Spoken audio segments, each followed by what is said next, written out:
Hi people, and welcome back to the channel. This is SJ's Corner. I'm just going to quickly go through how the LA Rams were able to ice the game versus the Houston Texans in the Week 1's matchup. And it's a very interesting play design. I really love the way that they kind of redefining how they can use receivers and where the receivers can run a route from. In this situation, he's going to be coming in between the linemen and going through, I believe it's the B gap he goes through here. So before I get into that, do me a favor. If you're new to the channel, subscribe to the channel, hit that like button, and turn on the notification bell. I'm going to be posting a lot of videos frequently, so stay tuned for those breakdowns. You get me? So yeah, let's get right into it. You can see the situation of the game, which is kind of the most important thing, especially trying to understanding what the defensive mindset is and what the Houston Texans are trying to get out of this. It's 3rd and 8, a minute 27 seconds left in the game. Houston has one timeout, right? And basically, the LA Rams do not want to give this ball back to Houston, right? So they can potentially go back down the field and win the game. You get me? So we have Devontae Adams and Puka Nacua right here at the top of the screen. Matt Stafford's under center. You got your starting running back, Kyron Williams. So everyone's thinking at this point, 3rd and 8, under center. Potentially they're going to run this ball, right? But if they try to pass it, it's the offense runs a huge risk because then you're stopping the clock and Houston doesn't have to burn another timeout. So most likely it's heavy leaning.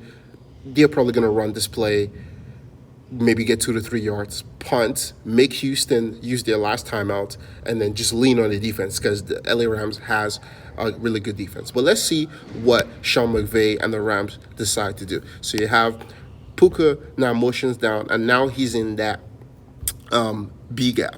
Okay, so I'm going to try to name it when we get to the tight line view, but just watch what happens. He comes, sets in like he's going to be like a fullback or a makeshift fullback, and they do this a lot. He's going to go into that hole, and you're going to watch this linebacker that's really in charge of him at this point. But you can see just by the way he's leaning, he's thinking run, especially given the play action. His eyes is peeking in the backfield, right? And he's not in a position right now to react if there's a potential route that's being ran, right? So he leans, look at him. He leans, and now he sees that the ball is being given up. Right now, his leverage is saying, oh, I'm going to try to get off this block to go make a tackle. But now he's like, oh, shoot. This is a play action, and he's not in a position to react to Puka's out route. And that's game over. And Puka does a great job, right, of staying in bounds, right? I was watching an amateur game this past weekend. This team, unfortunately, they end up losing, but they were up about 5 points with less than 3 minutes left in the game, and they got 2 first downs in a row, and those kids continuously ran out of bounds after each first down. We kept giving the opponents more time to play with, right? But here we see Puka does the right thing and stays in bounds, okay? So we can see it better here from the tight line view. So first off, we got the A gap, B gap, we got C here, potentially, for you that don't understand what I'm talking about, what gap Puka Nacua goes through.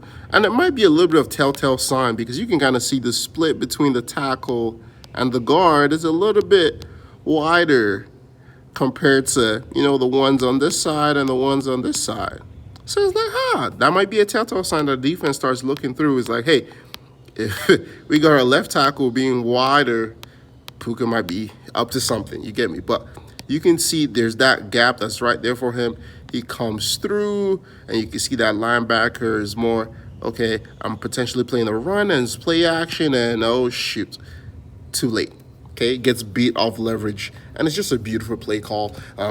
There's another game where the Steelers use this in, especially in the red zone, and Calvin Austin gets a touchdown. I'm probably going to show that right after this, but beautiful play call. And this scenario is against the Jets. So you have Calvin Austin right here at the bottom of the screen, okay?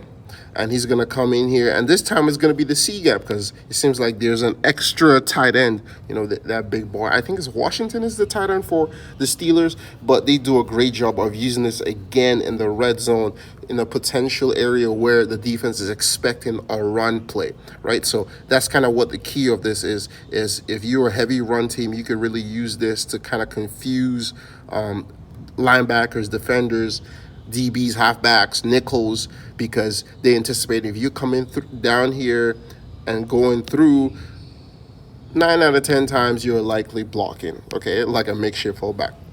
Say Calvin Austin come down here, and now you can see the defense rotate.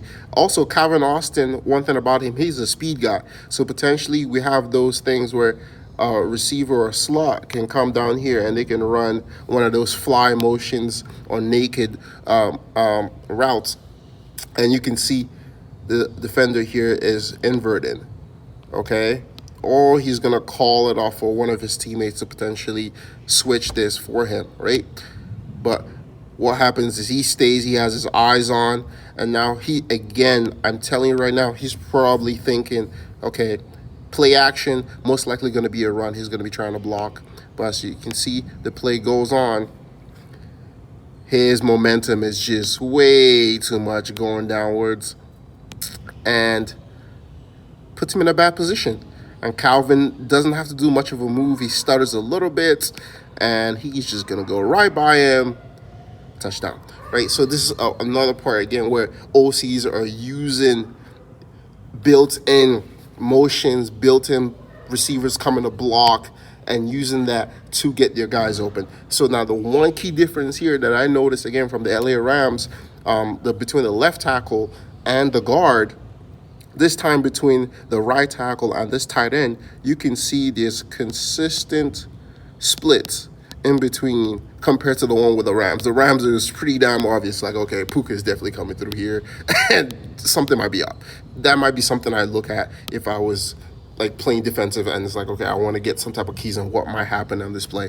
But kind of comes through, and you can kind of see his momentum is he's coming downhill to blow Calvin up and potentially make a tackle. And no, Calvin just stutters a little bit, looks like he's going to block, and he just sneaks by him.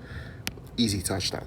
So again, it's a beautiful play. I really love this concept of just making DBs think 2-3 times. Oh, if a receiver is coming through the line to block, doesn't mean necessarily he's not going to be able to make a route out of it. So yeah, let me know again what you think about this new type of release point for receivers. Leave a like, again, like I said in the last video, comment and share to someone who might find this interesting. Thank you, and I'll see you in the next one. Peace.